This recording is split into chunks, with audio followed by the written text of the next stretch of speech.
All right, welcome to Bleav in Clemson Football with Levon Kirkland. I am Will Vandervort. We appreciate you guys joining us tonight as we get you set for another weekend of Clemson football as the Clemson Tigers take on the Notre Dame Fighting Irish Saturday noon on ABC in Memorial Stadium, a.k.a. Death Valley. Levon, how's it going, my friend? Oh, man, it is going great. Thank you so much for asking. I'm having a wonderful time. It is Halloween. That's right. Happy Halloween. Hey, happy Halloween. Yeah. Do you have candy outside, or do you have candy? Do you pass out candy? No, and here's why. Because we're doing this podcast. So I don't want anybody ringing the doorbell while we're doing the podcast. But maybe do something after I get out of here, after we get done. But right now, I'm just kind of like acting like got the shades drawn. Yeah. Maybe hopefully no lights on the porch or anything. And I have to be that guy right now. I'm sorry. Get off my property. Yeah, well, that's only because I'm doing the podcast. Other than that, I probably would more than happy give kids candy. But, right. When you're doing the podcast, you don't want ding dong. Well, hold on a second, Levon. Let me go over here and get some candy. And yeah, what I did was just left it out, and I just put a sign and said, grab some candy. Look at you, man. Yeah. Look at don't you. That's don't ring the doorbell, but grab you. Be more than I want you to be more than to help yourself and grab some candy. Did you put the little thing out there that says I'm watching you so I know who's taking more than one? Nah, man, you know what, man? I think grab as much as you want. There's plenty out there, so grab as much as you want. Well, good.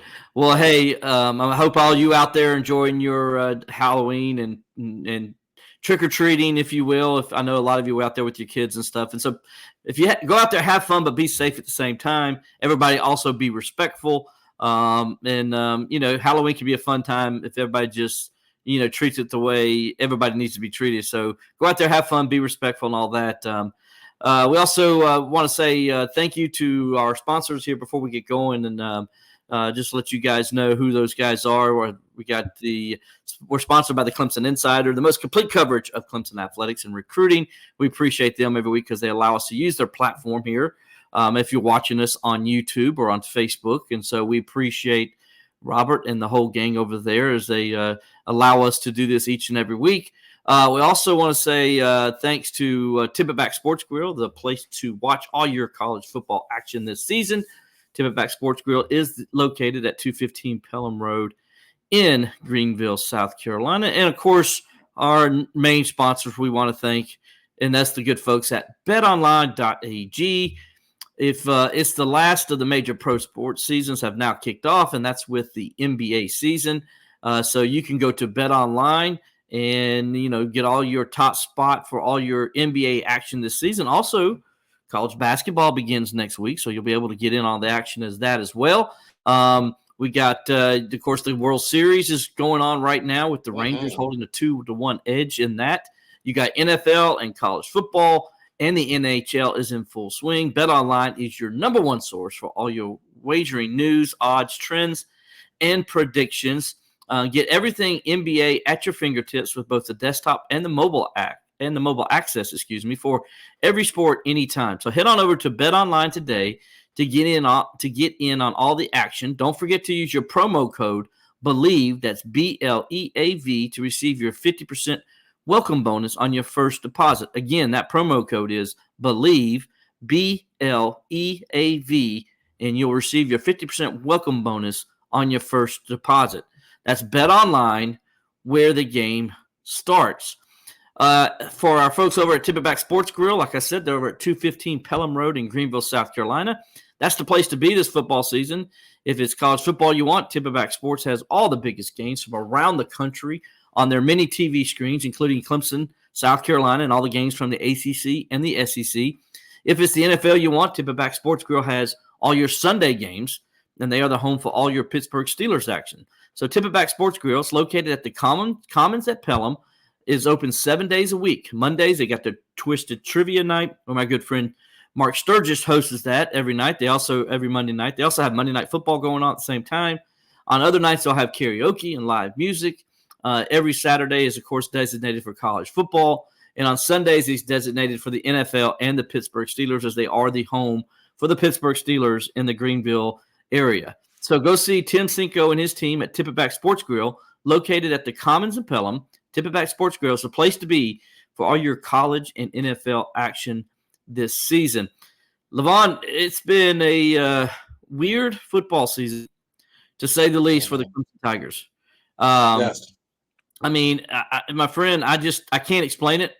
I know I've had people ask me about it and just, Will, what's your thoughts? What do you think's wrong? And I can give them some different things, but some things I just can't give them. And one thing I can't give them is the turnovers and the crazy turnovers that turn into touchdowns. And it seems like every week, just go ahead and hand the other team 7 points, right? Because their defense is going to get like a pick six. I mean, it's happened in 3 games this year.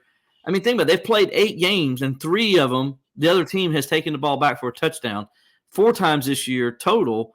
One that technically was at the 1-yard line, but it was still, they only had to go 1 yard for a touchdown. So that's 28 points the Clemson offense has given to the other teams they've played. That's just some of the craziness that's going on. There's it's just like, your defense plays well, it dominates, but yet they miss a tackle on a cover 0 and the guy goes 72 yards for a touchdown. You're like, it's just one crazy thing after another, and you can't really explain it, man. It's just one of those years. Right. Your experience as a player at the college level and the NFL, you ever experienced these kind of seasons where it's just weird like this? Well, I think I played for, counting everything from high school all the way to the NFL. I have played over 20 years of football. And to be honest, I played in some season where they weren't really good. We were losing, we had a losing season. But what the Clemson Tigers are going through right now, it is really kind of hard to explain. It just seems like, and I don't necessarily believe in curses or anything like that, but it seems to me they are bitten a little bit. Mm-hmm. That it's a mindset that is going on or about this team that it seems like something is going to go wrong. Even as a fan, when we get down to the 5-yard line, instead of thinking, oh, we're going to score or something good is going to happen, your thought process now as a Clemson fan is, what's going to go wrong?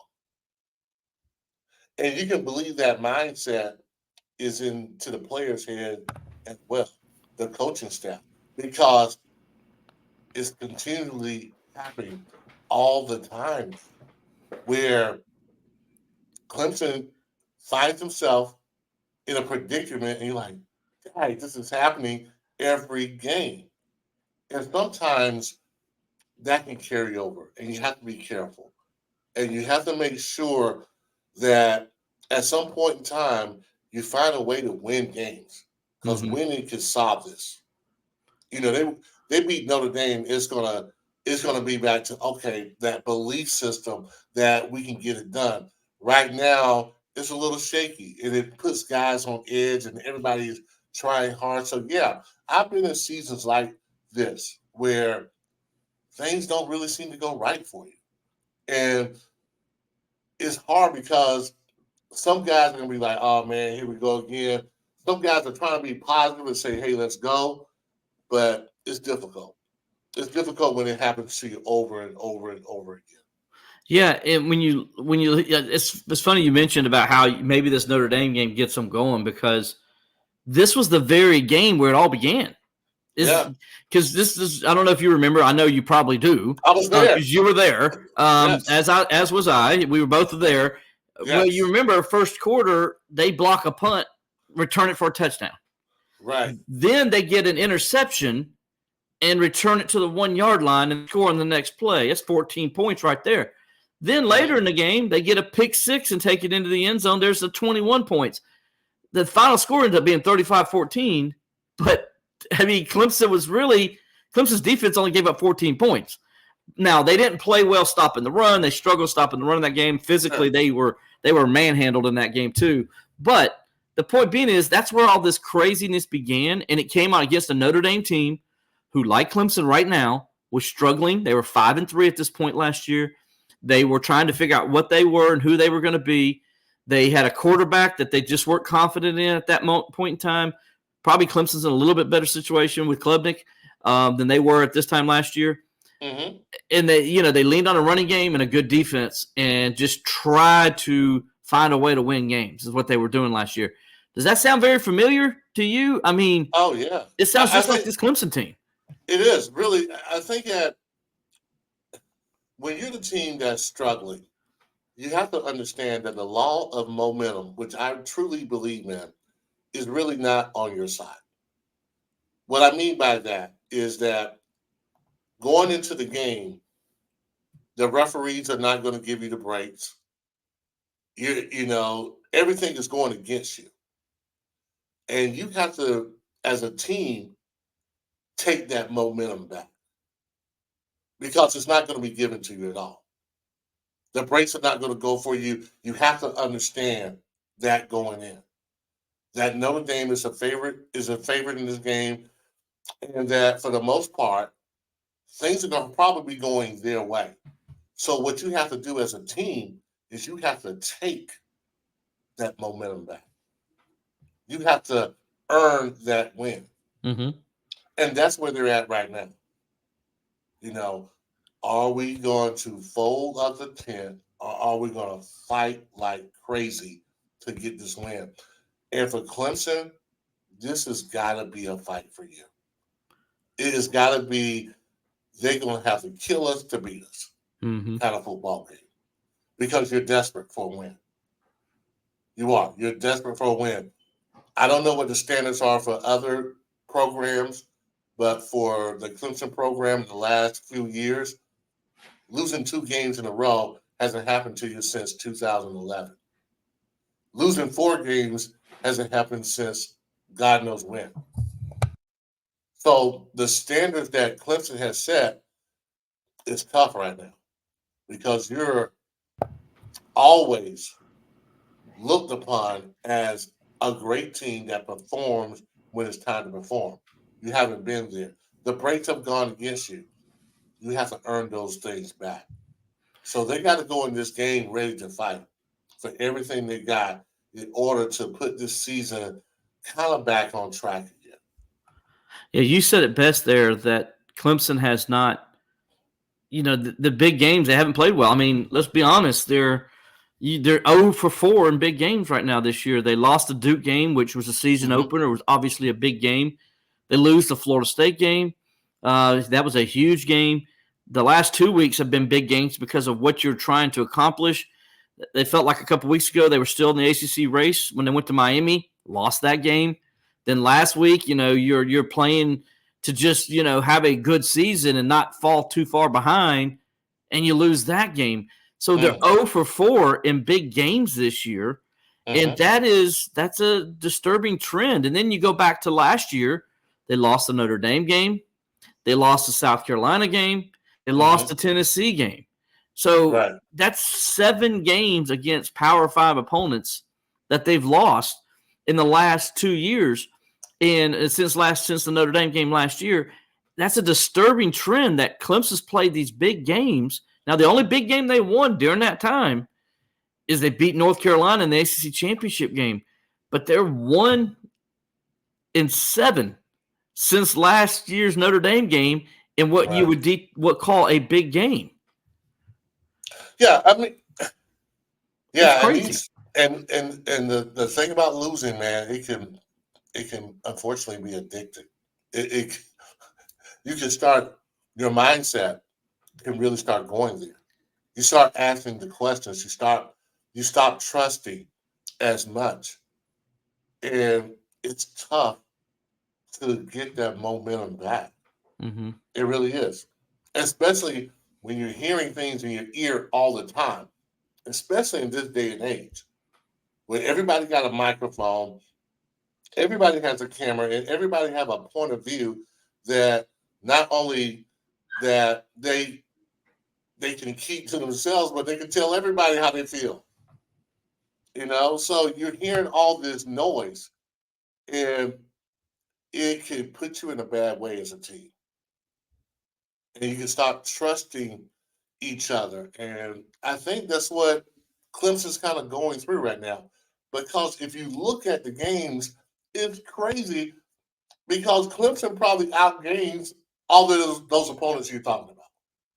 They're number 2 in the country as far as being in the red zone as an offense. They're number 2 in the country. But they almost did last as far as scoring touchdowns are concerned. So it's just the little things. The turnovers here, turnovers there, just the crazy plays that go on in football has gone against Clemson. Now, I'm not making any excuse. They're 4-4, and they're 4-4 for a reason. Because really, honestly, they haven't played up to their potential. But if you really take the games and you look at them, all the games they lost, they easily should have won. But the good teams, what they do is when they're in those close situations, they tend to find a way to win. And Clemson haven't found a way to win. You know, you got a first down and you drop the ball. It's just stuff like that. This little individual stuff that's hurting the Clemson Tigers at this point in time. And I know it has to be frustrating, not only to Coach Dabo Swinney, but the whole team, because they know in their hearts they're better than that. Mm-hmm. And I'm sure that they've been like, man, we've had a great practice, but it hasn't carried over to a game yet. They have to put it all together. And I think this is a good time for them to do it. I don't know if they're going to do it, but you got to put it together. Mm-hmm. Because you don't have to worry about the ACC championship anymore. Or anything like that. The pressure's off. Now, let's go out there and play the game the way it should be played. You minimize the turnovers, and I think you definitely have a good shot to win this game. Because, like we said before, they've been in every game that they lost. And in a lot of ways, they probably should have won every game that they did lose. Mm-hmm. But they didn't. That's the difference between a good team and an average team. Average teams tend to find a way to lose. Good teams tend to find a way to win. Clemson has got to find a way to win this game on Saturday. Yeah, and right now they're not a good team. If you look at those standings right there that I got scrolling at the bottom, you'll see Clemson is number 10 in the ACC standings right now at 4-4, 2-4 in the ACC. That's just not going to get it done. This is where Clemson's at. This is the grouping they're with. Number 11 is Virginia. They're 1-3 in the ACC. Number 12 is Wake Forest. They're 1-4 in the ACC. Number 13 is Pitt. They're 1-4 in the ACC. And number 14 is Syracuse. They're 0-4 in the ACC. That's the grouping Clemson is in right now. I mean, look at the ACC standings are crazy. Florida State, you got in there at 6-0. Louisville sitting there at 4-1. By the way, Florida State clinches a spot in the ACC championship game with the win this week. Wow. So you got Virginia Tech and Louisville play this week for second place in the conference. Virginia Tech, I just said it. Virginia Tech is 3-1, playing for second place this week. Georgia Tech, they're 3-2 in the ACC. Remember, you probably checked that as a win when you looked at Clemson's schedule this year. You might want to hold off on that check right there in the win column. You got Duke, as we already know, they're sitting there at 5-3, 2-2. UNC sitting there 3-2. They lost 2 straight conference games now. Miami kind of getting their mojo together. They're sitting now at 2-2 in the ACC, 6-2 overall. Boston College is 5-3. Boston College is 5-3, 2-2 in the ACC. You got NC State at 5-3 and 2-2 as well. I mean, Levon, it's nuts. I look at this and I'm sitting here like, this doesn't seem right. As I look at this, when I see Louisville, Virginia Tech, Georgia Tech, North Carolina, and Duke all ranked ahead of Clemson, and not just a little bit ranked ahead of Clemson, like 4 spots, 5 spots, 6 spots, 7 spots. 8 spots. I mean, it's unbelievable. It can roll downhill. And really, it started with the Duke game. Those 3 turnovers, those 3 fumbles. Yeah. It started with that. That's the tone for the whole season. It kind of sets the tone, right? Yeah. Then you play Florida State. You're basically outplaying Florida State, which is probably in the top 4 as far as teams are concerned now. Yeah. You basically outplay. You basically, if you hit a field goal at the end, you probably win that game because the defense is playing well enough that they're stopping Florida State. You miss a field goal. And before that, the turnover, the sack wasn't that the sack was bad, but it was a sack fumble for a touchdown. Mm-hmm. And it's been like that for the whole season. It seems like there's a turnover. Especially, everybody understands this. When somebody gets a pick six on you, it is devastating. It kills a team's momentum, especially if you're driving the ball down the field. We're in the end zone against Miami, and we fumble the ball. Going in. 7-0. Fumble the ball. And what happens on the next play? They scored a touchdown. 80 yards. 80 yards. We caused a fumble. They landed on that fumble. It's like the football guys are not pleased with the Clemson Tigers. Mm-mm. And you don't want to sound superstitious or anything like that, but there is a trend. And as a team, you have to understand that we're the only ones who can stop this trend. Because when we go and play against Notre Dame, we're not favored. Things go, it probably may not go our way. You have to understand that if it doesn't go our way, we got to make it go our way. The only team that can stop this is this team that's going to be playing on Saturday. And psychologically, you got to get it together. You got to get, because it's going to continue to happen. You keep thinking about fumbles, it's going to start happening. Mm-hmm. I'm sure they're saying, don't fumble the ball, but guess what you do? You fumble the ball. It's funny how words can play into it. Don't lose. Don't mess up. And guess what? You start doing those things. You start messing up. You start messing up. And you start losing. You're thinking, we can't lose. We can't lose. But what do you keep talking about? Losing. Yep. And that's where your energy goes. Yeah, when you say I can't lose, we can't lose, you do that very thing because your brain is so focused on not messing up that you mess up, which causes you to lose. And so it all kind of comes together. And right now, this team, I mean, Levon, they can't afford to lose any more games because you're thinking right now, if they were to lose this game on Saturday, which is, let's be honest, highly likely, they're 4-5. Yeah. And the season's got 3 games to go, and they got to win 2 of them to get bowl eligible. I mean, they're staring at the possibility of not making a bowl game if they don't shape up. Yeah, and like I said, as a former player, you can't think that way. You can't think like, oh man, we can't lose. You got to go in there and say, hey man, we're gonna turn it out.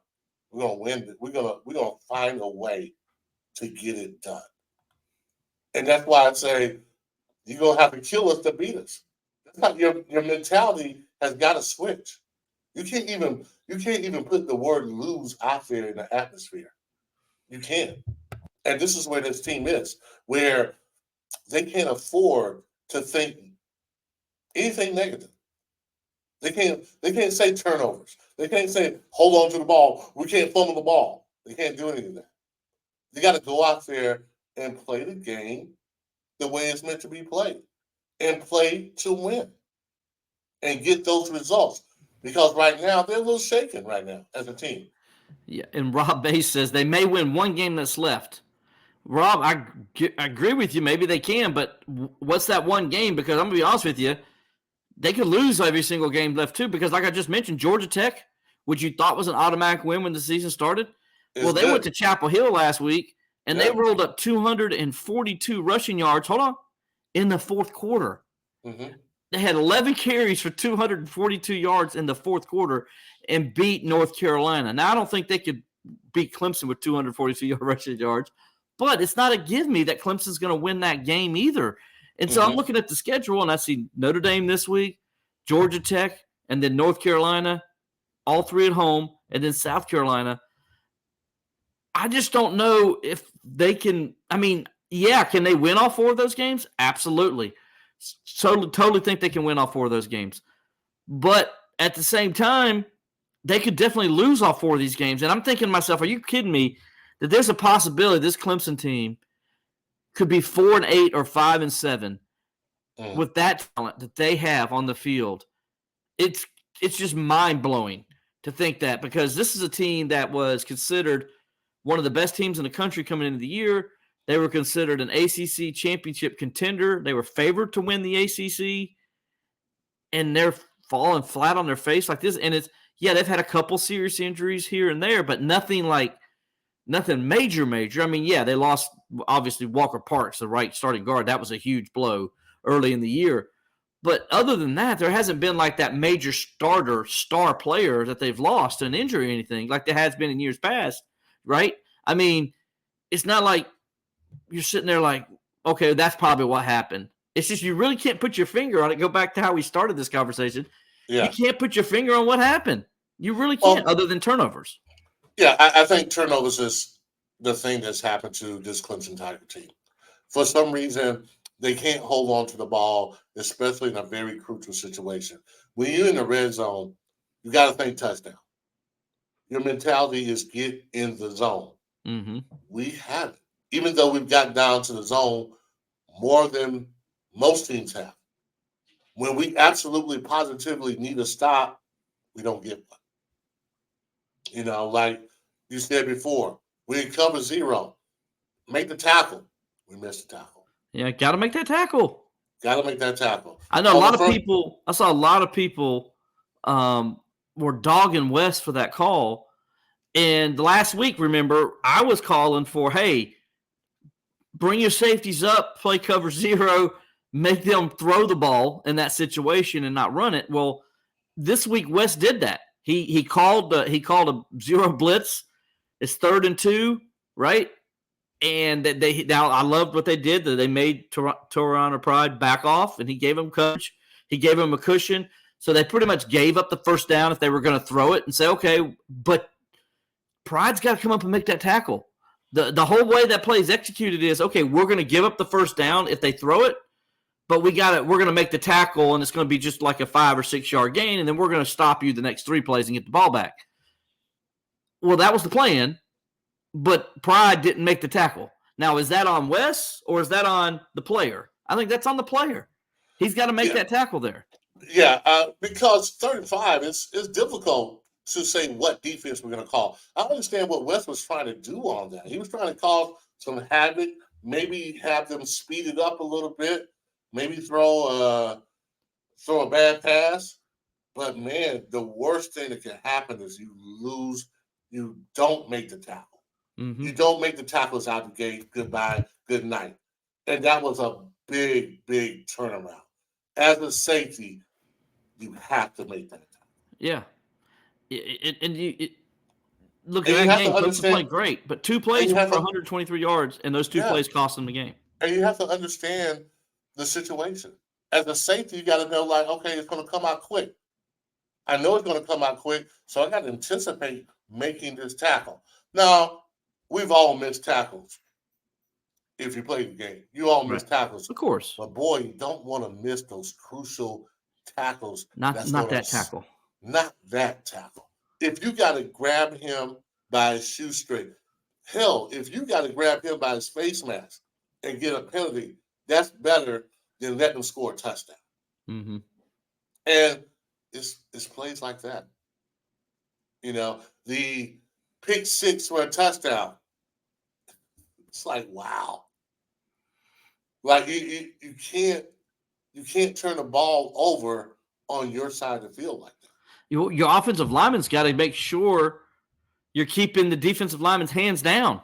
You're staying engaged because you know that ball's coming out fast. It's going to come out low. So you want to make sure his hands can't get up and knock it up. Well, what happens? He knocks the ball up in the air, and their best player, the guy I love, Peyton Wilson, the guy I won't wear gold next year, he grabs it, and he takes it in for a touchdown. You know, I mean, that's crazy stuff like that happens. But, again, the reason it happened was because, as an offensive lineman, you didn't stay engaged long enough, and they were able to get their hands up and knock the ball down. Yeah, it was like, wow. Like when I was watching it on TV, I was like, oh my goodness, this interception for a touchdown. Like, how many times could this really happen to this team when it's just a series of bad luck? And a lot of times that's what it is. That ball bounces all kind of ways a lot of times. It does. And it's hard to predict, one play here, one play there. And they always say it's like 5 plays that really determines a game. And that's what's going on with Clemson Tigers. It's five things that are deciding the game. And losing teams find ways to lose. And that's where the Tigers are right now. They're Crazy you finding say that. they're finding ways to lose the game. Yep. Winning teams find ways to win. Two things here. So they're first and goal. They're coming back. It's 24-14. They get down there with the long run from Phil Maffa, and they get the ball to the 1 yard line, 1.5. Third and goal at the 1.5, and they throw the ball. I'm like, why are you throwing the ball there instead of just running it 2 times with Maffa, who already scored 2 rushing touchdowns from the 1? So you got to feel good that he can get it in. So you end up like throwing the ball there, and now you almost have to go kick the field goal because you're 1.5. You're not at the 1 yard line. You're at the 1.5 yard line. Totally different scenario. I'm like, why are you not running the ball there? Now, with that said, though, the play call should have worked because Tyler Brown is open, and Cade Klubnik does not get the ball to him fast enough. He was late delivering the ball, allowed the DB to catch up and knock the ball away. So that's on, yes, you question the play call, but at the same time, you question the execution because if they execute it the way it should have been, if Cade Klubnik does, it's a touchdown. And Clemson's celebrating, and they're making it 24-21. But why? My whole scenario is this: how you struggle down there. Why make it more difficult with a low percentage play when you could just run the ball up the middle 2 times if you have to, and I guarantee you're scoring. I know they are. And the one time they did score, it seemed like they got in an I formation, correct? They got into it. Wasn't I? It was a I think it was just a pro set, but it wasn't I because they used number 20 as the fullback. Yep. Do that. Get into I formation. Cause an ISO. Yeah. And call it ISO. Or, like I always said, run it. I play linebacker. And the toughest run to stop is when you're running to the C to D gap to get outside. Mm-hmm. When you're running up the middle, everything's clogged up, right? Everything's clogged up. Yeah, A, B gap's clogged. And most linebackers in college, for some reason, their coaches teach them to play up 3 yards. I always wanted to play back so I could see and have enough time to recover just in case I false step. So the toughest run for a defense to stop is that CD outside run. With an ISO line, with a fullback coming at you, ISO run. Mm-hmm. That is one of the tougher ones to stop. And if you got a good running back with good speed, he's able to make the adjustment. He's going to get skinny enough. It's simple. It's a simple play, but you also leaving it up to your best player to get in the end zone. Right. So to me, a lot of times you don't have to design the perfect play. You just have to design a play that people can execute, and you can give it to your best player and let him make up the difference. Right. And I thought when they ran, I was like, oh, finally, they're in the I formation. And guess what? They run an ISO and Mafia finds it in, right? Touchdown. Right. You get in that same situation, do it again. Why not do it again? You got this big guy who's 230 pounds, who's capable enough to get that kind of yardage. Give it to him. He's done it twice before. Let him do it 3. Yeah. And I don't understand why we went that way. Now, I don't coach, so I don't know everything. I don't know the inner workings. But I know what I see sometimes. And I'm like, man, sometimes make it simple and let your best guy handle the ball. Mm-hmm. We tried. When was the last time we even threw that ball in a game? When was the last time we did what? When the last time we did that throw? We don't do that much. No. I mean, they threw the ball, which I don't know if he was supposed to. I think it was an RPO last week when they were at Miami in overtime. On that second down, they threw the ball, and it was almost intercepted. Yeah. Remember that he rolled left and then threw it, and it was almost intercepted. So they threw it there, but most of the time, no, they give it off. They hand it off there. I think they thought, look, they had the look. They did have the look. Okay, they did have the look on that play. It was open, and they got what they wanted. They got the one-on-one coverage out there. It was open, but they didn't execute. I mean, as I said, my argument is on that is I understand the play call, but your team's struggling right now at the 1 yard line. Why are you taking a hard play that's a very low percentage play and doing that compared to just run the ball up the middle? You got 1.5 yards. If you can't make 1.5 yards, you don't deserve to win. Right. And so that's my whole thinking process. I'm like, why are you making it as coaches difficult for your players when you know they have a mental block down here and they struggle to get the ball in the end zone? Why are you shooting their own confidence? That's kind of my gripe with that call. And, if it was Trevor Lawrence, it probably works. But it's not Trevor Lawrence. If it's Trevor Lawrence to T. Higgins, it'll work because those guys are doing it right now in the NFL. Exactly. Yeah, you can do that with those kind of guys. We don't quite have those guys. So then, therefore, you try to make it as easy as possible to score, to give them some confidence. And like you said, if anything you're going to run, get a big body guy and maybe run a slant. Throw a quick slant. If anything, that's an easier throw than trying to throw a backside fade that a guy is not really that good at throwing it anyway. And we throw it to a guy that I got to have trouble doing that, making those 50-50 balls anyway. Get in the I formation, get Mafia and say, we're going to run it down your throat. Stop it. Exactly. It's okay if the other team knows what you're going to do. It is. But can they stop it is the question. Is the question. Now, I know we've been kind of negative with things, but I want to do a couple positives. First of all, let's do some positives. First of all, the defense gave up only 202 yards. And Levon, they played pretty well. I hate to remind you of this. Uh-huh.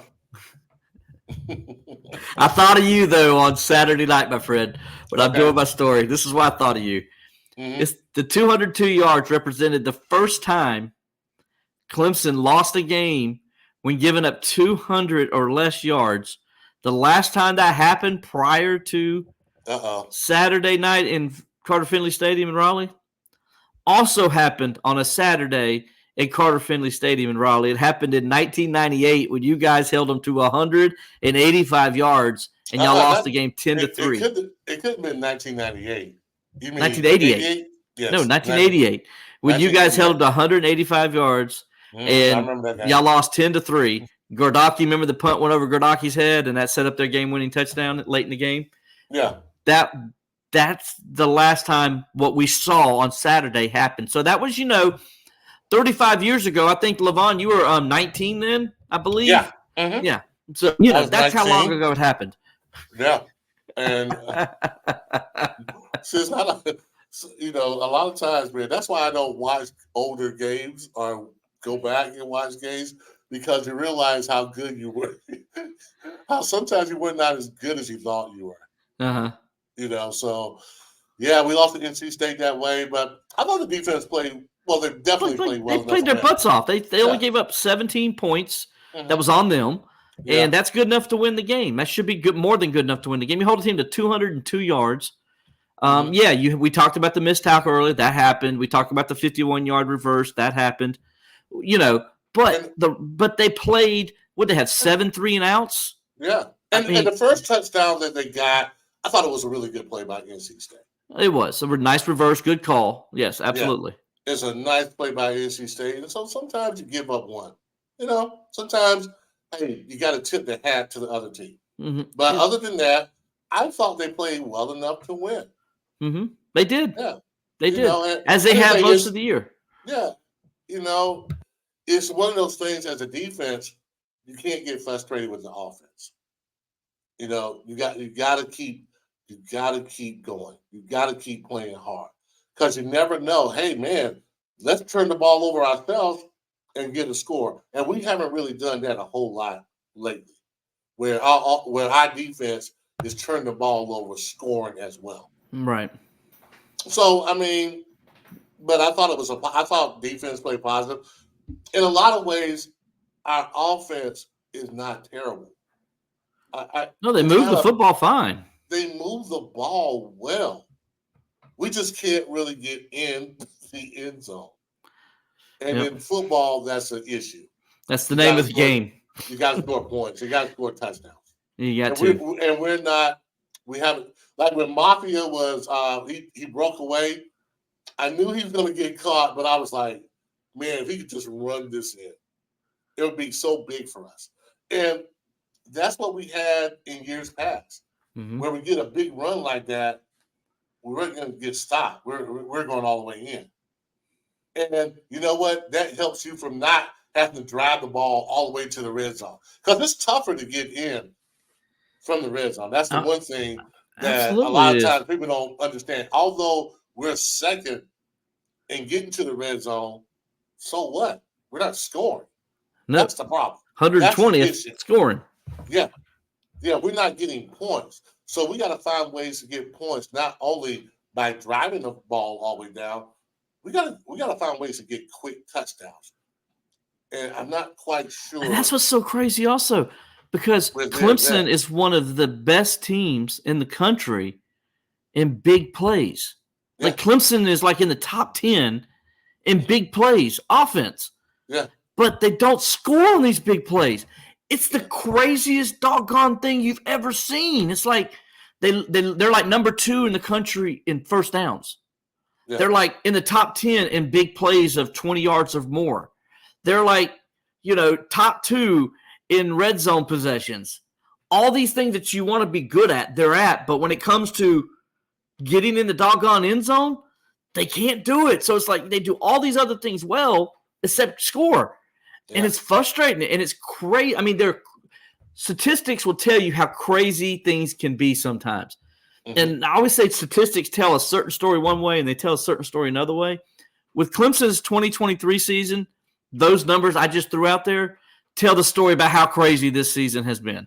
I mean, it's just like you mentioned, Mafia, you're just sitting there like, dude, score. I'm sitting there, I hope he scores, because if he don't, you know what's going to happen. And what happened? They end up kicking a field goal instead of getting a touchdown and cutting it to a 3-point game. And like you said, if he scores there, it just changes the whole momentum. Now the defense is like, okay, we got to get the ball back. They just busted a big play for a touchdown, all these things. But when have you seen Clemson have a big play for a touchdown? You haven't had one really this year. No, you haven't seen it. It's the craziest doggone thing. Yet they're way better than they were last year in explosive plays. Yeah, it's amazing to watch this team and to realize guys like us who watch the game all the time, we're thinking in our head, this team is not that bad. They're not as bad as their record shows, but to a fan that's watching it, they're like, oh, this team is horrible. They're horrible. And I'm looking at it from a objective football way. I'm like, they're really not that bad. It's just that bad things have been happening to this team. Yeah. It's just the worst. Looks like somebody's got a voodoo doll. And when they get in that red zone, they just start sticking that pin in wherever, hey, fumble here. And now it's becoming more of a psychological block. You get the yips. You do. They get down there and they're like, oh, man, we're in the red zone. Mm-hmm. Which for most teams is like, yeah, we're in the red zone. We're going to score. We're more so like, I hope we don't mess it up. And guess what you do when you start thinking that way? You mess up. Mess up. You fumble the ball going in. You fumble it at the one. You jump off sides. I mean, think about all the stuff they've done inside the red zone this year. I mean, everything. And I'll tell you, when you're an average team or a bad team, when something bad happens, you go, "Oh my God, here we go again." Yep. Here we go again. Instead of saying, "Okay, yeah, okay, that was the breaks. We'll get it the next time." Mm-hmm. We're not there yet. We're just not there. I don't know how practice is going, but red zone is not good for us. It's good for us, then it's not good for us. Then it's not good. We get there, we're in position, but we don't make it happen. And we're gonna have to break through to that where we can make it happen, where we can get in the end zone. All right, one last positive thing, and then we're going to move on to the Notre Dame game. Okay. One positive thing I did see, they'd moved Tristan Lee from left guard to right, from left tackle to right guard. And early in the game, it wasn't showing much. But as the game wore on and you started seeing him and Blake Miller get a little continuity, kind of working together, talking to each other, working things through what NC State was doing, you saw that left side of the line, that right side of the line start doing things. Mm-hmm. And you saw that's where Maffa breaks off the 41-yard run. Right. And that they scored both of their touchdown runs going off that right side. Mm-hmm. So you saw some positive stuff happening there. And you wonder, okay, if you can keep that for the rest of the season, that could become a pretty good situation for Clemson's offensive line to have some continuity there. Maybe they've solidified that right guard spot, which has been the Achilles heel all year for them, ever since Walker Parks got injured. Maybe they fixed those issues. So that was a positive I did see come out of this game, was their ability to run the football to the right late in the game. When you got to have those tough yards, they were getting them. So we'll see going forward. Now, they only rushed for 106 yards, but before that fourth quarter, I think Clemson had like 20 yards rushing or something. So, they finished with 106. So maybe you're starting to see a little bit of consistency, some continuity there on that right side. And if that can happen, then maybe Clemson can start running the ball a little more consistently, which they haven't done in 3 or 4 weeks now. Yeah, and really we should be running the ball a whole lot better because you do have the backs that can get it done. A lot of times when you go in a game and there's another offensive lineman and you have to kind of start all over again, it can be tough because offensive line is usually the position that it takes a little while to get that for those guys to really vibe the way they should vibe. And that's a part of the problem as well. And that's the reason why we haven't been running the ball as good as we should be running the ball.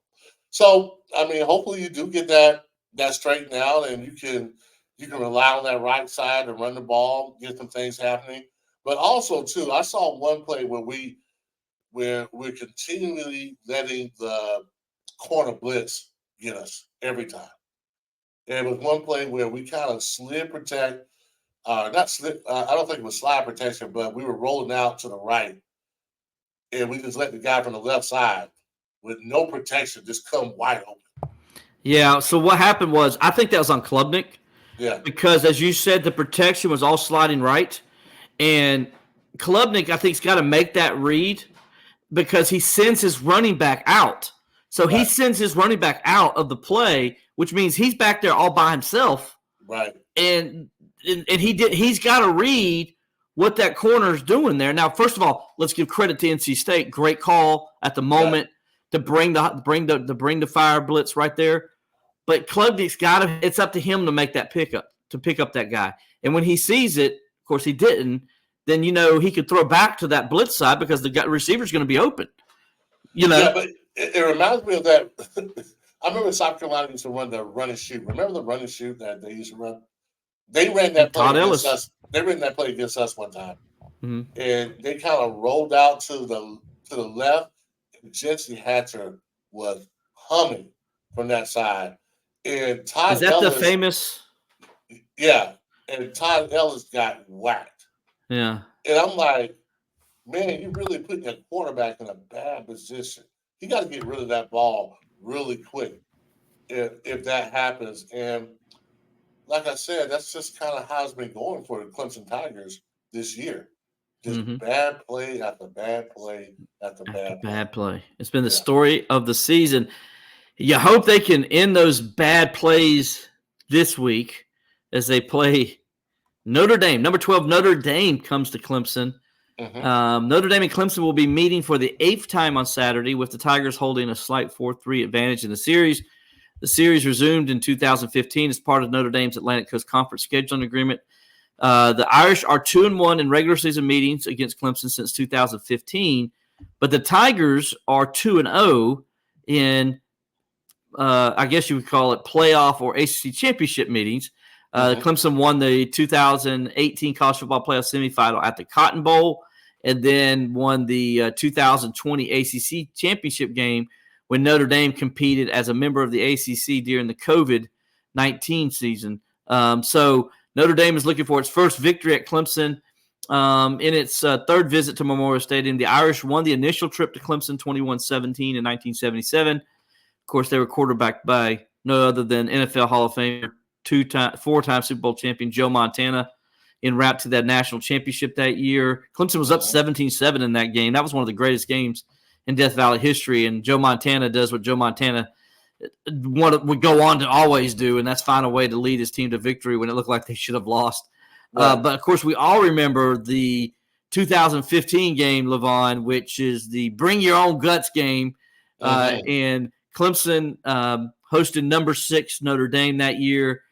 It was a tropical storm sitting right over Clemson. Yes.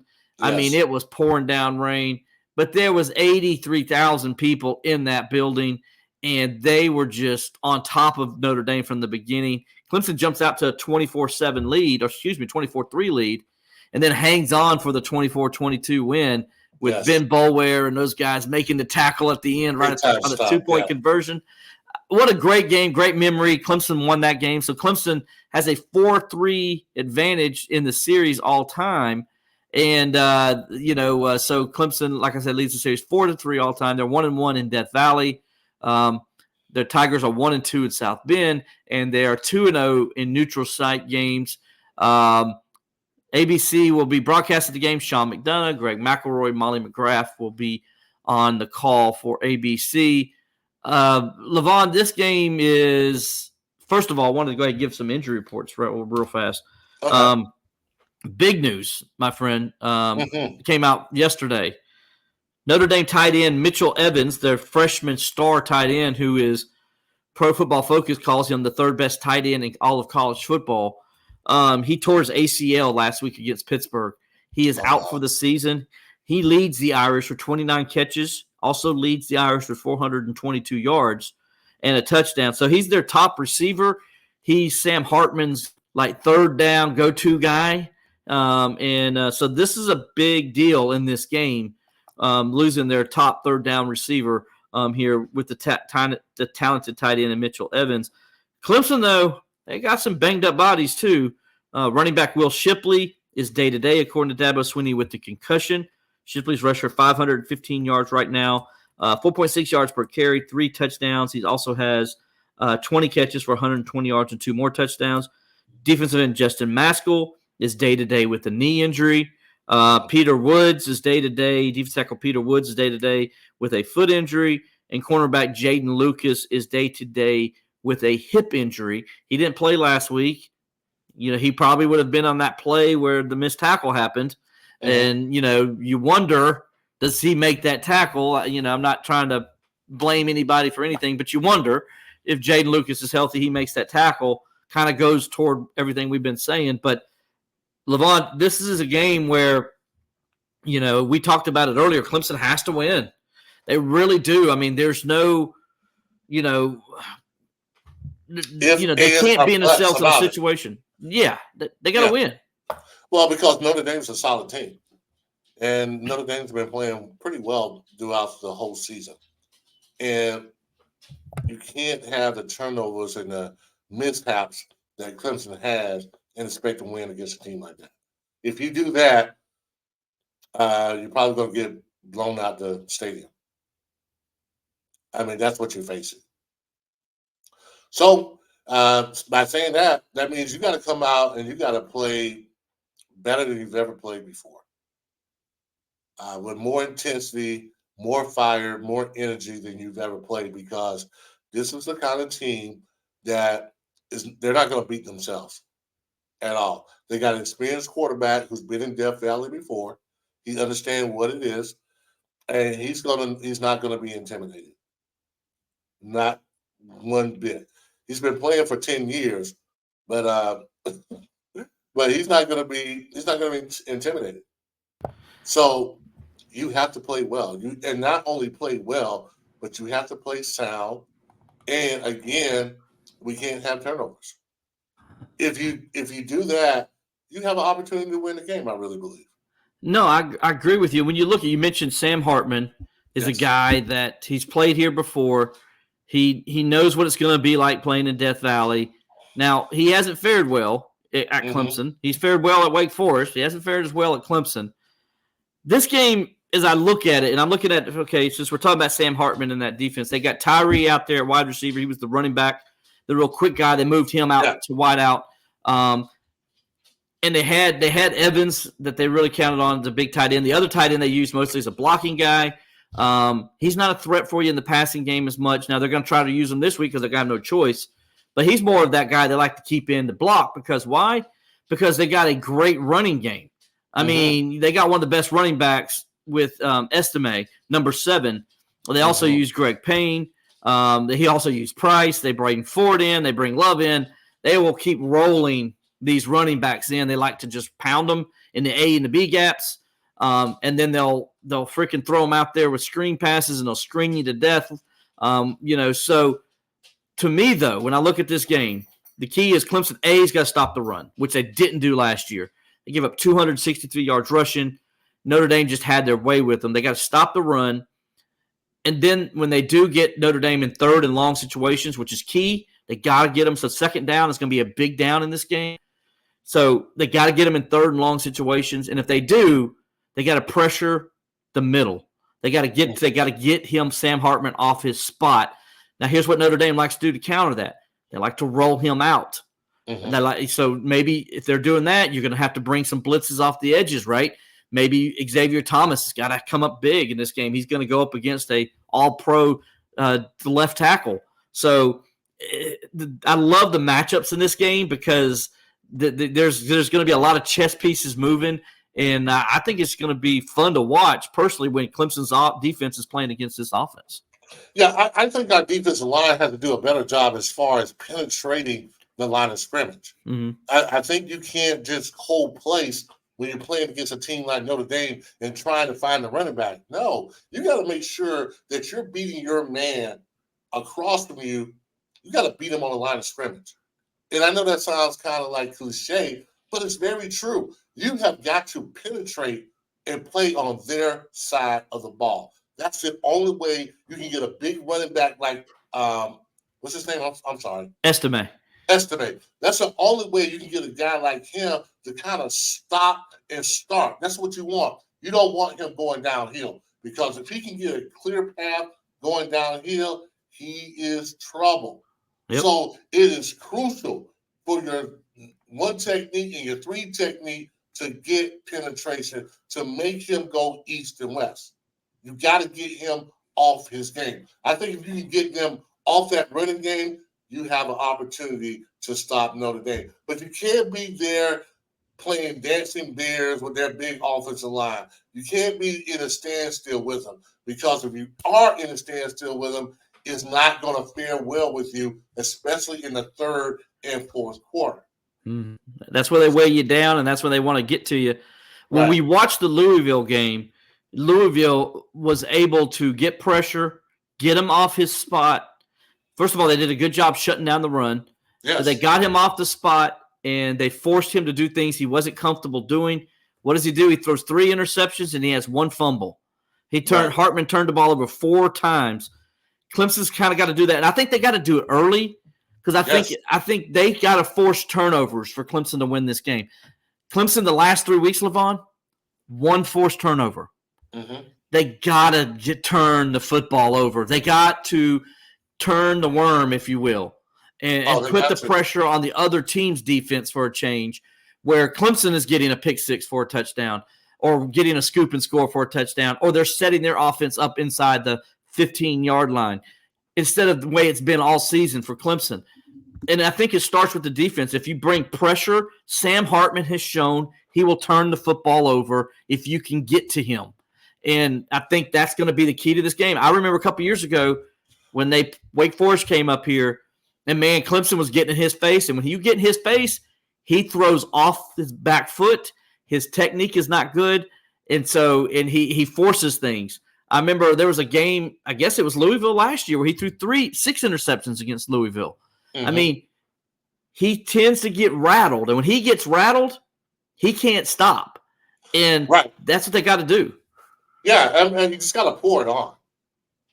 You can't let them off. You can't let them off one bit. If you start having some success early, you got to keep doing it until they stop it. Because if you let Notre Dame kind of get into a groove, especially in those third and fourth quarters, it's going to be tough on the defense. The one thing I don't think Clemson has really played is complementary football. Mm-hmm. And they got to play complementary football. That means offense. You can't put the defense in a bad situation. Defense, we're going to have to get a short field. We have to make some turnovers at some point in time. We got to give our offense a short field at some point in time. We haven't really been doing that. So we haven't really been playing complementary football. And this is a game that we got to do that. Absolutely. All right, so that's the other side. Let's go to that's the defensive side of the ball. Clemson against their offense. Let's go the other way. Oh, man, Levon, you look at this Notre Dame defense, ranked 10th in the country. Yeah. One of the best scoring defenses in the country as well. You know, you look at number 1. He is, their defensive end. You look at their defensive tackle and Howard Cross. You look at their linebackers, number 27 and number 8. Number 24 is their rover. And then when you get into the back end, you got this guy named junior safety Xavier Watts. He leads the nation in interceptions this year. This is a defense that can cause problems. We talked about it. All 3 levels, they're very good. They're very sound. They don't usually give up big plays. They give their team a chance to win each and every week. And, Levon, I'll be honest, man, this is the toughest test Clemson's had all year. I mean, this is the best defense they're probably going to play all year. And, I mean, can they move the football against these guys consistently? I mean, they've only scored 17 points against Miami and Wake Forest and NC State. Can they even score 17 points against Notre Dame?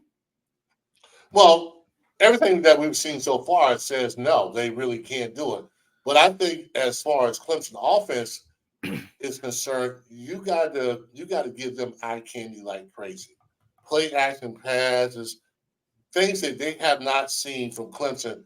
Hey, you got to show. I mean, what do you got to lose? What do you got to lose? You can't just nothing. You're 4-4.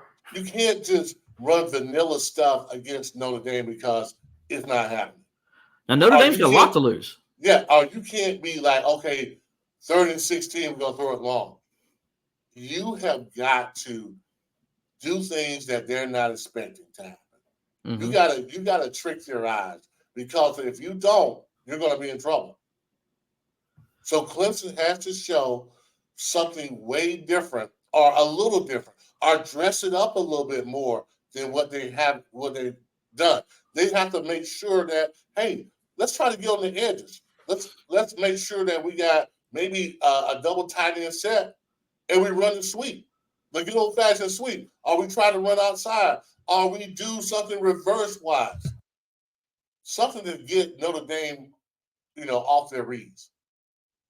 If we don't do that, I don't see us scoring that many points at all. Not this offense. No, I think this is going to be a very defensive game, and I think what Clemson needs to do to win this game. What can Clemson do to win this game, right? Mm-hmm. I think what they have to do is they got to score early. Yeah. I remember the 2015 game. Clemson scored early. They jumped on them early, got themselves a lead, and then they were able to just hold on to it. I'm not saying that's the way this game's going to be, but there's so much to jumping on a team early when you're at home, and you allow that crowd to get in. And by the way, when's the last time defense got to play with the lead, right? I mean, let your defense play with the lead. I mean, I guess the Miami game, you can say they did play, but they were already worn down because they fought their way back to get the lead. And so it's not like they were in control and dominating that game the whole way through. I'm talking about the offense, that is. So if the offense can give Clemson an early lead, which they haven't done, Clemson has not. I don't think Clemson scored a single touchdown against an ACC opponent all year in the first quarter. Wow. So, and Notre Dame is not an ACC opponent, but they sort of are. And so, you kind of want to go out there, get some early momentum, get the crowd into the game at Death Valley, get the crowd excited, and then see what happens from there. Maybe because of that, you can start doing some things. Maybe stick to your script, when you come out there, regardless of what happens. Also, be unpredictable. When I know what you're going to run, that ain't good. And trust me, Levon, I was calling plays up there in the press box of what they were going to run last week at NC State. It's not good when I'm able to call plays. That means they're being very predictable. They need to change things up a little bit. Maybe throw a little more on first down. If it's second long, throw the ball. Don't hand it off for a 1-yard gain, thrown to Maffa or Shipley up the middle. How about you throw the ball and make it 3rd and 3? Or, hey, how about this? You get a first down. Watch the NFL. Watch those guys. I see guys second and long, and they end up throwing the ball and getting a first down. And that's one of the things, too, that I wonder if, as far as a college coordinator, do you watch that next level and see what teams are doing on that next level in certain situations and try to implement some of that into your play calling? It seems that sometimes I would say this Clemson team doesn't. It seems like sometimes we get so stuck in the system that we run and we know so well, and so we go and run that. Why aren't you looking in the NFL? Like, I know there's recruiting, there's a lot of other things to do, but man, there is a lot of wealth and knowledge on that level. That I even watch games on the red zone, be like, that's a great play call. That's a great concept in that situation. You know what? Maybe we can run that. Nobody else is seeing that. They're seeing the same stuff that everybody in college kind of runs. Why don't you adapt some of the stuff that the NFL does? Exactly. It doesn't have to be change it up. It don't have to be your whole playbook, but every once in a while, like, run that play. Like, for example, Philadelphia Eagles. They run that little tush push. But the other day they did something. I was like, that's genius. They did the tush push, but they sweeped it outside. Touchdown. Easy touchdown. Because nobody saw it coming. Nobody saw it. And that's why those guys are on that level. If I'm an offensive coordinator, I'm like Ice Cube. I'm jacking beats. Remember Ice Cube had that song said where I'm going to use your music to make my music better, and I'm going to jack your beats. Why don't more coordinators on the college level watch Sunday football and say, you know what? I'm going to steal that play from you, and I'm going to run it next week. Absolutely. Yeah, but I get know creative. I know what some college coach would say, oh, well, I'm not quite sure we can do. Players look at, on a scout team, you look at a card and be like, okay, run here, do this, do that, do that. You telling me that you couldn't get a play and show guys the play and be like, this is where we're going. This is how we're going to run this play on this defense. Ready, right. These guys are student athletes. They're pretty smart. Yeah. Now you got to get more creative, and that's going to be key for Clemson to win this game and try to keep that great Notre Dame defense off guard here. All right, so we're going to get to that game in a minute, get back to it in just a minute, but we're going to go ahead and start our pick six here. Okay. Levon, I know your favorite part, Levon loves doing picks. How am I doing? You're doing. You didn't go but 3-3 last week, so you weren't as good as you have been. But you're doing good overall for the year. I think for the year you're like 70%. So man, you're still fine. Don't worry. I mean, you started off so hot where you were like first 3 weeks you didn't lose a single game. Right. So and this is against the spread, by the way. We don't do straight up. We're doing against the spread, which is harder to do. So if I was doing straight up, I'd probably do pretty well. Yeah, so we're going to start it off. Number 25, you would actually. You'd be like 90%. If we start off number 25, Kansas State at Texas, noon. Big noon kickoff on Fox. Texas is a 4-point favorite. What say you, Mr. Kirkland? I take Texas. Yeah. And by the way, Texas is number 7. I forgot to put that on there. So okay, yeah. Yeah. I thought they were rated a little higher. Yeah, although I know Kansas State is always, they always throw a surprise here and there, but I'm gonna take Texas this time. Yeah, I think Kansas State. They fought back. They started off the season with a couple of surprising losses and had to fight their way back to respectability. Got themselves at 6-2 position to do something, but Texas, I think right now, I still think Texas is one of the best teams in college football. I think Texas, I don't think they lose out. I think they go and they beat Oklahoma in the Big 12 championship. And I think when it's all said and done, I picked Texas to be one of my 4 teams, and I'm going to stick with it, Levon. Okay, all right. I'm going to say the Longhorns are going to get it done and get to the college football playoff. So give me Texas with the 3 points there. I should say give me Texas minus the 4 there. All right, so we'll go to our next game. Big game here in the SEC. First place on the line in the SEC East. The winner of this game will go to the SEC championship game, more than likely. Number 14, Missouri at number 1, Georgia. 3:30 kickoff on CBS. Georgia is a 15.5-point favorite. This game, if you remember last year, Levon, Missouri led the whole way until the very end, and Georgia was able to sneak out a win there. Do you think Missouri has enough to come into Athens and knock off these Bulldogs? No, I don't. I don't, but I think I like this. I like this Mizzou team. I do too. I think they're better than what it was last year, and they're better on defense than people give them credit for. Yeah, I like them. I really do, but I don't know if they're going to beat Georgia at Georgia. Yeah, but I don't know. 15 points. Ooh. Georgia has played so well in big games, though. Like, they struggled against South Carolina. They struggled against other teams. But when they played Kentucky, beat the snot out of Kentucky. Yeah. When they played Florida, beat the snot out of Florida. Did it without their best player. But, like good teams without their best player, sometimes they play even better. Yeah. They play even better without their best guy. Their quarterback's getting his rhythm. He's feeling confident. Right. So I'll take Georgia. Yeah. I'm with you. I think I like Missouri. I like them a lot. I just don't like them that much. I just don't like them that much going into Athens and winning. And, yes, 15.5 seems a little high for a number 14 ranked team. But Georgia's just playing so good right now. And I just don't know. In a big game, Kirby Smart seems to get his team ready to play. And they seem to, Georgia, unlike Clemson, they play better in big games. And as much as I hate to say it because I hate Georgia, you know how much I hate Georgia. I know you hate Georgia. You know I don't like Georgia. So I think Georgia's going to win this. Give me Georgia minus the 15.5 as well. Mizzou is kind of like that cute girl. They're cute. They're nice. But you're always kind of looking for an upgrade. This is what it is. I mean, they're cool and everything, but they're not going to be Georgia. No, I don't think so either. All right, that'll take us to our next game.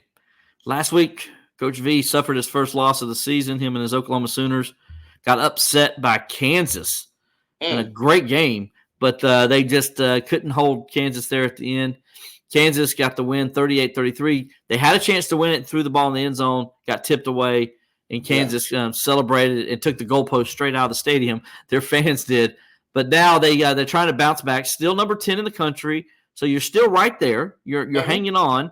You beat Texas again. You might have a chance for the college football playoff. But number 10 Oklahoma at Oklahoma State, 3:30 kickoff is Bedlam on ABC. Oklahoma is a 6-point favorite. This is a rivalry game in Levon. This is the last meeting for we don't know when. Yeah, I think this is going to be a great game. I can't wait to see it. But I'm going to still take Oklahoma in the points. But here's the thing. Oklahoma State's won 4 in a row. They're playing well. They're at home. Oklahoma's come off its first loss. I'm going to take Oklahoma State plus the 6. I did say straight up. I said plus the 6. I think Oklahoma still wins the game, but I think the last Bedlam that we know right now is going to be a classic Bedlam game. By the way, even though this game is a rivalry, you know how bad Oklahoma owns Oklahoma State? Ooh, how badly? Well, it makes Clemson look like it's barely beating South Carolina. That's how bad. Oh, wow. Yeah, I mean, Clemson has a 30-year edge on South Carolina. Right. Oklahoma has like a 75-17 lead in the series all the time. Yeah, I can't remember the exact number, but it's that crazy. It's that crazy. You're talking about a little brother situation. Oh, totally little brother. That's little brother situation. They make South Carolina look like they're like the middle child. Yeah. This is definitely little brother situation. Yeah. Yeah. And the thing is, like, their big brother is like the school bully. Yes. And not only does he bully everybody else, he bullies you too. Exactly. Yeah. Yeah. So Oklahoma, but give me Oklahoma State to cover the -6.5 there. All right. Sounds good. I mentioned this game earlier. Virginia Tech at number 15, Louisville, 3:30 kickoff, ACC Network. Louisville's a 9.5-point favorite, but Levon, this game is for second place in the ACC. Yes, let me say that again. Let's get our heads wrapped around this. Virginia Tech versus Louisville is for second place, which means the winner of this game possibly will play for an ACC championship in a few weeks. Can you believe that? I cannot believe that. That just blows my mind. I'm like, wow. At one point in time, I thought Louisville was going to stop playing football. Yeah. They were so bad. I thought they were going to stop playing football. I'll tell you what, I think Louisville is playing tremendous football right now. I'm going to take them in the points. If this game wasn't at Louisville, if it was in Blacksburg, I would feel better about Virginia Tech. Listen, first of all, Brett Pry's done a great job at Virginia Tech. They've won 3 straight. He's got them feeling good. He's got them believing in themselves. He's starting to get that thing turned around up there, and that's good because Virginia Tech football we need Virginia Tech football to be good. Let's be honest. I mean, they were good for so long under Frank Beamer. We need Virginia Tech to be good. So I'm glad to see that he's getting things turned around possibly up there. But Louisville's played they're a different team at home than they are on the road. Right. I mean, they almost lost to Indiana on the road. They almost lost to Georgia Tech on the road. There's another game where they played bad on the road, and then they got humbled by Pittsburgh on the road. This game's at home. When they're at home, though, I mean, they beat the snot out of Notre Dame. Then they beat the snot out of Duke last week. So Louisville is a different team at home. Because this game is played in Louisville, I'm going to go ahead and go with the Cardinals. Give me Louisville minus the 9.5. All right. All right, Levon. Here comes my upset pick of the week, and I'm going to go straight up on this. All right. All right. Number 6, Washington at number 24, Southern Cal, 7:30 p.m. ABC. The Huskies are a 3.5-point favorite. I'm going to go first on this because I started it off with saying I'm going to go with the upset here. I'm going to go Southern Cal straight up on this. And here's why. Southern Cal has no defense, but neither does Washington. Washington has no defense either. And Southern Cal has got playmakers everywhere. And they will score, and they will score, and they will keep scoring. And the team who has the ball last is going to win this game. So give me Southern Cal in a 56-55 game to beat Washington, as Washington has no defense. And I'm sorry, Washington, it's just a fact. It's going to cost you. It's going to burn you. I think it's going to burn you this Saturday. It should have burned you against Oregon. Oregon just mucked up and called fourth downs at stupid times. So give me Southern Cal. Man, we're vibing. We're vibing because I believe the same thing. I think USC can score and score and score and score whenever they want to. I think they got the best quarterback in the NCAA. I think it's going to be a little bit too much to watch them. Yep. So I'm going to take the points and USC. Right. If you're going to beat Southern Cal, you got to be like Notre Dame. You got to have a defense. Yes. That's how you beat them. If you don't have a defense, you're in trouble. Absolutely. You got to out-physical them and everything. So another pick, it's called the pick six, but we're going to have 7. I'm going to go pick 6 plus the extra point tonight. Number 13, LSU at number 8, Alabama, 7:45 CBS, rivalry game, obviously. Alabama, a 3-point favorite. I'll let you go first on this one, Levon. This one's going to be – I don't know, man. I'll save it for you. I want to hear your comments first. I can't go against Alabama. I can't. It's going to be at Alabama. I like LSU. Maybe people just like Alabama is not there, but Nick Saban finds a way to win games when you think he's down and out. So I'm going to go with the points, Alabama. This game is a lot like Southern Cal at Notre Dame a few weeks ago, where you had one team that had an average offense but a great defense, and the other team that had a great offense but a horrible defense. Right. This is LSU, Alabama. You got an average offense in Alabama but with a great defense, and you got a horrible LSU defense with a great LSU offense. But that LSU defense is their Achilles heel. Alabama's going to be able to do what they want to do or need to do to win this game offensively. Yes. And they're going to cause problems for LSU on the other side. And I think much like Florida State did a few weeks at the start of the season against LSU, it might be close for a half, but I think in the second half, you'll see Alabama be more physical. They'll run the football. They'll be able to take time off the clock, and they'll roll in this game. So I'm going to go give me Alabama -3. All right. I like it. Yeah, so we're thinking a lot here in some of these. All right, so finally the last one. We talked about this game earlier. We've been talking about the whole show for the most part. Number 12, Notre Dame at Clemson. Noon kickoff, ABC. Notre Dame, a 3-point favorite coming into the Valley. What do you think is going to happen in this one, Levon? Wow. You know, my heart and soul wants to go with Clemson and say this is the breakout game. This is the game where we turn it all the way around. But my football savvy says I'll take Notre Dame in the points. Yeah, you're going to take the points. So you're thinking Notre Dame wins like 26-20, something of that nature, basically, right? Yeah. So I'm with you on a lot of this because I think Clemson's defense will its own, and I think they will. I think Clemson's offense will give us flashes and give us a little bit of hope here and there. But Notre Dame's defense is just so good. I've watched them all year long.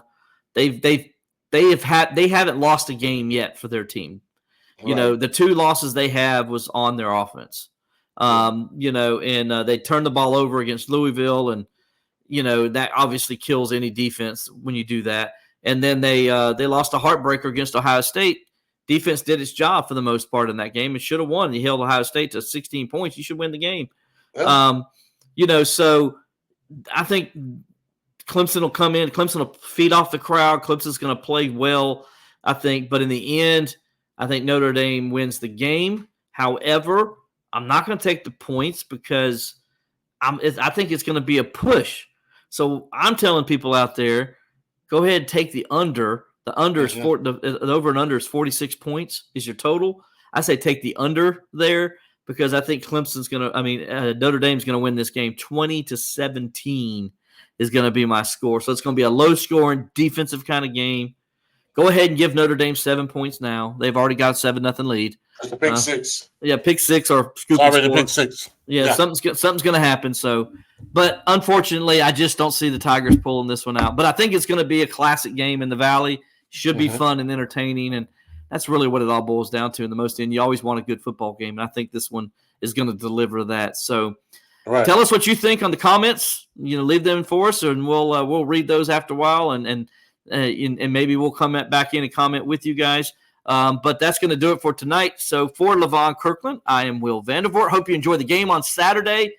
We'll be back here next week to talk about it and preview also the Georgia Tech game. So for Levon, I'm Will. We'll talk to you next time.